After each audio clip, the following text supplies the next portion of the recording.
My rich mother-in-law, Karen, has treated me like a maid for many years. Now I have stopped tolerating and prepared a perfect plan for revenge on her. Alex's words cut through the clatter of dishes like a keen scalpel. Alara, bring me some tea. Now. I halted, my hands dipped in soapy water. Hold on. I'm doing the dishes, what? His tone was incredulous and impatient.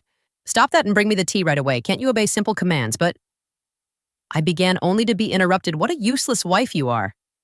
Make me some sweet coffee, said another voice, Mrs. Whitmore. My mother-in-law spoke from the living room. She sat there munching a slice of cake she had grabbed from the fridge, her eyes gleaming with malice. I sighed and looked at the stack of dishes.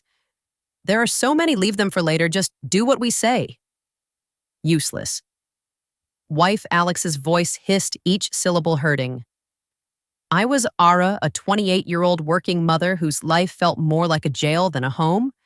Married at 23, I had hoped for love and friendship, but instead found myself in the hands of Alex and his domineering mother. Our 4-year-old son was the only bright spot in an otherwise dark existence. We lived in Alex's parents' house, a decision foisted on me under the premise of caring for Mrs. Whitmore. After my father-in-law died initially, I sympathized with her alleged anguish, but it quickly became evident that I was nothing more than a part in her cruel game of home oppression. Cooking, cleaning, and working just weren't enough. My attempts were treated with derision, and my meals were either left untouched or sharply ridiculed. The stir-fry is so half-hearted. Mrs. Whitmore would remark, cook it properly from scratch. I'm busy and can only do simple things. I'd say trying to maintain a calm voice, that's why I hate backtalk from my daughter-in-law. She quipped, cook from scratch. Why don't you cook? You are a good cook. Correct? I risked to react once and soon regretted it. Why would I do housekeeping with you here? She responded coldly and dismissively. Are you out of your mind? Their brutality grew with time, progressing from harsh words to a chilling quiet. They began to entirely disregard me as if I were a ghost in my own home. My presence, which was previously underestimated, now appeared completely invisible. 5 years passed in this suffocating environment. Alex and I turned 35 and 33, respectively. Our son developed. But the unpleasant atmosphere in the house remained constant. My mother-in-law, now 63, appeared to thrive on my suffering one evening. As I trudged home from work, a heavy revelation hit me. They saw my existence as meaningless. I was a shadow, unnoticed and unheard. The only voice that acknowledged me was my son's. The idea of losing even that minor recognition was agonizing. When I returned home, I started cooking right away, hoping to lift my spirits. I made mapo tofu, fried chicken, and a stir-fry with bell peppers and pork, attempting to bring some regularity to our dinner. Bring me the mayo. Alex said unexpectedly, breaking his long silence. Sure, here you are. I said, handing him the mayonnaise. His first words to me, and ages, were not thanks or discussion, but rather a command. It was the last straw, the limit of my patience and tolerance. Mrs. Whitmore demanded, clean the toilet. What now? I was shocked. Yes, now, she demanded, her voice full of hate. I snapped back, unable to suppress my annoyance. Don't say such a thing while we're eating. It's nasty, just like your heart, she said. Our dispute immediately escalated, with Alex interjecting and demanding that I apologize to his mother. But I refused, standing firm. For the first time in years, the conflict reached its climax. And a conclusion formed within me. I needed to get out of this toxic environment, not just for myself, but also for my baby. I returned to my room, my determination stiffening. I downloaded divorce papers, completed them, and slapped them in front of Alex. His amazement was evident, but I felt just icy determination. I'm filing these, I announced, my voice firm, as I stood there looking at my husband's puzzled expression. I realized I had finally stepped out of the shadows. It was time to regain my life the days after. I declared my divorce were a blur of frigid stares and stinging remarks, but in the midst of the chaos, I discovered an unexpected sense of freedom. Mrs. Whitmore looked at the food I was serving one evening. With distaste, you call this food even a child. Cooks better. I bit my tongue, concentrating on my sonk happy expression. Eat up, sweetheart, I made your favorite tonight. Alex added in his voice, full of sarcasm. Oh, playing the perfect mother, now are we? What a joke. I could feel my rage rising, but I held my cool. I'm just trying to make a nice dinner for our son. Mrs. Whitmore snorted. Don't act high and mighty. You're just a burden in this house. The tension around the table was apparent. Alex's attempts to insult me grew more intense. So, Alara, have you thought about how you'll survive after the divorce? You can barely keep a house, let alone your own life. I stared him directly in the eyes. I have been supporting this family for years. I'm not worried about taking care of myself and our son. His smirk faded somewhat, and a spark of concern appeared on his face. Mrs. Whitmore was quick to intercede. Don't be absurd. You need us more than we need you. The talk drifted to finances, which they typically avoided. You do realize that without my salary, this household would crumble, I said to myself rather than to them. Mrs. Whitmore sneered, We'd manage, we don't need your pity money. But Alex's silence spoke volumes. He understood the truth. They would be in serious financial trouble if I did not provide a living. Their behavior deteriorated during the next few days. Mrs. Whitmore alternated between trying to sweet-talk me into staying and shouting insults when I refused.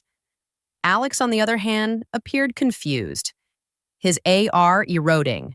As the reality of his financial dependency became clear one afternoon, I overheard a talk between them that chilled me to the core. She can't just leave us like this, Alex growled. We need her money. Mrs. Whitmore's response was chilly and calculating. Do not worry. I have a plan.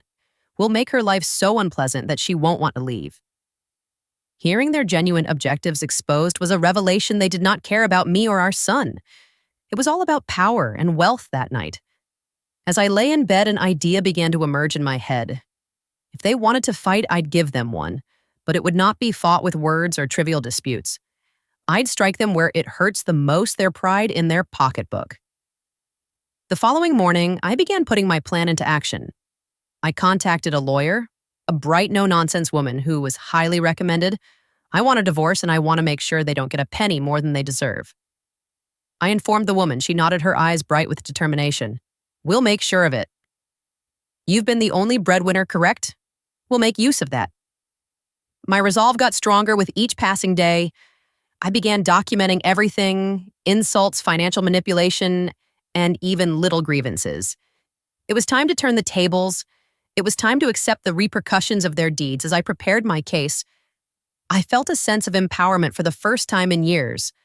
I felt like I had power over my own fate. The shades of scorn were slowly lifting, revealing a new dawn as the divorce proceedings began. The mood in the house became more caustic. Yet with each passing day, my panic faded, replaced by a steely resolve. Mrs. Whitmore decided to try a new strategy one evening. Alara, dear, why don't we forget all this nasty business? You know, we're family. Her comments were insincere. I met her stare unwaveringly. Family doesn't treat each other the way you've treated me. Alex, who had been silently watching, scoffed. Oh, playing the victim now. You're not as innocent as you pretend to be. I felt a wave of rage, but I kept my voice composed. I'm not playing anything. Alex, I'm just no longer willing to be your scapegoat. As is typically the case, the subject turned to finances. You think you can just take our son and leave. How will you support him? Alex was skeptical. I grinned with a tiny, confident curl of my lips. I've been supporting this family for years. I think I can manage. Mrs. Whitmore turned her gaze into a sneer. You're nothing without us, Uke. Come crawling back. But their remarks no longer had force over me. I recognized my worth and knew the truth. The following day, I met with my lawyer again. She outlined the strategy clearly. We'll expose their financial dependency on you. It will play a crucial role in the custody battle and the division of assets. I nodded, feeling vindicated. The law was on my side, and I was prepared to fight back at home. The tension had reached a boiling point. Mrs. Whitmore's attempts to discredit me got increasingly desperate. You think you're so smart, she sneered one evening. But you're just a cold-hearted woman abandoning your family. I stared her directly in the eyes, number. I'm a woman who's finally standing up for herself. Alex leapt in his voice, full of fury. You regret this. You can't survive without me. However, his threats fell on deaf ears. I was done being feared. Intimidated as the days passed, my preparations for the court battle became more intense. I obtained financial accounts, documented their harsh remarks, and gathered evidence of their negligence one afternoon. As I was arranging my documents, my kid approached me. "Mom, are we going to be okay?" His voice was soft and hesitant. I drew him into an embrace, feeling a flash of protectiveness. "Yes, sweetheart, we're going to be just fine. We're leaving this place and we're going to start a new happy life, just you and me." His arms tightened around me, and I knew I'd made the correct decision. I was fighting not just for myself, but also for my son's future. The court hearing date approached, bringing with it the prospect of impending freedom. I was prepared to confront Alex and Mrs. Whitmore and put an end to their tyranny and emotional abuse. I was ready to take back my life and give my son the peace and happiness he deserved. It was time for justice, and I was determined to see it. Delivered the court hearing day arrived, and I was filled with both dread and determination. I felt a sense of surrealism when I sat across from Alex and Mrs. Whitmore in court. This was the moment when everything changed. The proceedings started with frigid formality. Alex's lawyer portrayed him as a dedicated spouse and parent. Battling under unjust accusations, Mrs. Whitmore played the sorrowful mother-in-law who had been wronged by her ungrateful daughter-in-law. However, their performance was apparent, and their lies were flimsy. When my turn came, I spoke clearly and steadily. "I've been the only provider for this family for years. My husband's unemployment and his mother's manipulative behavior have been continual sources of stress." Alex intervened, his voice tinged with faint hurt. "Alara, how can you say such things? I've always backed you." I turned to him, my stare steadfast. "Alex's support is more than words. It's about deeds, and your actions have only demonstrated selfishness and harshness."